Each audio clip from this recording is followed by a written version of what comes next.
गुलाब दुनिया का वो वाहिद पौधा है जिसे हर कोई बेहद पसंद करता है। इसका कलर, इसकी खूबसूरती और इसकी खुशबू ये एक प्यार, मोहब्बत और एहतराम की निशानी है। नर्सरी से जब हम इस पौधे को लेके आते हैं तो इसके ऊपर बहुत सारे फूल होते हैं। इसके पत्ते बहुत ज़्यादा अच्छे तरीके से ग्रोथ कर रहे होते हैं, लेकिन जो ही हम इसको अपने घरों में लेके आते हैं तो ना सिर्फ इसकी पत्तियां ख़त्म होती हैं बल्कि इसके ऊपर फूल लगना तो बड़ी दूर की बात हो जाती है। आज की वीडियो में हम बात करने वाले हैं गुलाब के बारे में, उन 60 टिप्स पर जिसकी वजह से आपके पौधे के ऊपर अगेन से खुशहाली आ सकती है। आपके पौधे के ऊपर बहुत सारे फ्लावर आएंगे और आपका प्लांट अगरचे वो छोटे से कंटेनर में क्यों ना हो, उसके ऊपर बहुत सारी रौनक आ जाएगी। Hello and welcome to another video. आज हम बात करने वाले हैं गुलाब के ऊपर। इसके अलावा मैं आपको बताऊंगी एक कमाल का फर्टिलाइज़र जिससे आपके प्लांट की ग्रोथ बहुत अच्छी होगी। इसके ऊपर फ्लावर्स बहुत ज़्यादा आएंगे और इसके ऊपर हर गुजरते हुए दिन के साथ न्यू न्यू बर्ड्स आते रहेंगे। गुलाब के पौधे के बारे में अगर बात की जाए तो ये पौधा उन पौधों में शामिल होता है जो तकरीबन 7 से 8 घंटे सनलाइट में रहता है। इसे सूरज की रोशनी इतनी ज़्यादा पसंद है कि अगर इसे सूरज की रोशनी ना मिले तो ये जनाब नाराज़ हो कि आपको फ्लावरिंग देना बंद कर देगा। कम अज़ कम इसे 7 से 8 घंटे धूप चाहिए और ज़्यादा से ज़्यादा इसे सारा दिन भी धूप मिले तो ये चलेगा। नंबर 2 पे आता है जी वाटरिंग। आपने प्लांट के वाटर का बहुत खास ख्याल रखना है।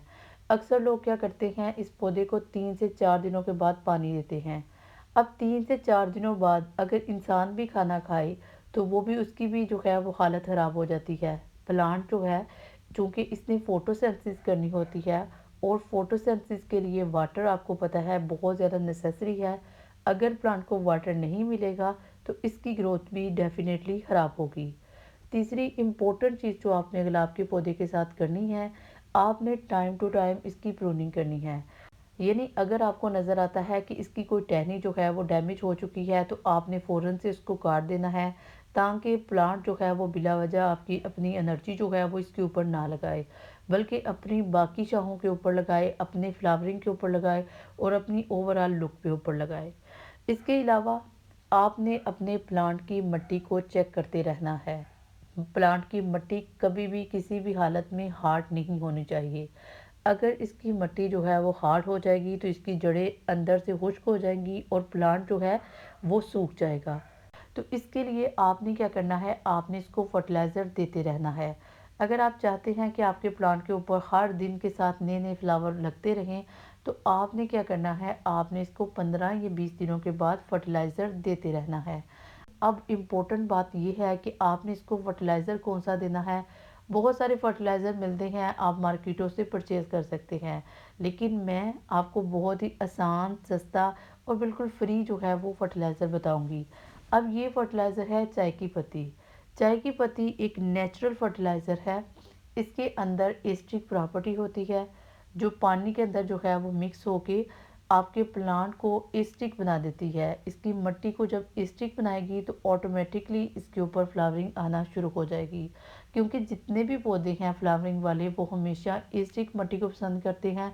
और जब इस तरीके से उन्हें एसिडिसिटी मिलेगी तो जब प्लांट को ये चीज़ मिलेगी तो ऑटोमेटिकली उसके ऊपर ग्रोथ आएगी, उसके बर्ड्स बनना शुरू हो जाएंगे और हर गुजरते दिन के साथ उसके ऊपर कोई ना कोई फूल खिलता रहेगा। एक और इम्पोर्टेंट बात जो आपने गुलाब के पौधे के बारे में देखना है, आपने हमेशा चेक करता रहना है कि इसको किसी भी किस्म का कीड़ा ना लगा हो। अगर आपको नज़र आ जाता है अपने प्लांट के ऊपर कोई कीड़ा तो आपने सिंपल क्या करना है, आपने दालचीनी लेनी है, उसको पानी में भिगो दे और उस पानी का स्प्रे प्लांट के ऊपर करते रहें। इससे भी आपके प्लांट जो है, आपके प्लांट की ग्रोथ जो है वो अच्छी होगी। एक और इम्पोर्टेंट बात जो गुलाब के पौधे के बारे में अक्सर लोग नहीं जानते, क्योंकि ये पौधा जो है वो सर्दी को पसंद नहीं करता, प्रॉपर एयर सर्कुलेशन। इस प्लांट के लिए प्रॉपर एयर सर्कुलेशन बड़े ही इम्पोर्टेंट काम है। प्रॉपर एयर सर्कुलेशन क्या होता है कि आपने इसको उस जगह पे रखना है जहाँ पे इसको हवा लगती रहे। आपने बड़े पौधों के साथ इसको नहीं रखना, छोटे छोटे पौधों के साथ रखना है ताकि इसको हवा मिलती रहे। सेकंड, इसके पत्ते अगर मिट्टी के ऊपर गिरते हैं उनको उठाते रहें ताकि हवा जो है मिट्टी के अंदर जाए और आपके प्लांट की ग्रोथ जो है वो अच्छे से हो। तो ये थी मेरी आज की वीडियो। आई होप कि आप लोगों को वीडियो अच्छी लगी हो। अगर वीडियो अच्छी लगी हो तो वीडियो को लाइक करना है, शेयर करना है और कमेंट सेक्शन में मुझे लाजमन बताना है कि आपने प्लांट ये उगाया है कि नहीं। मिलते हैं किसी और वीडियो में, तब तक अल्लाह हाफिज़।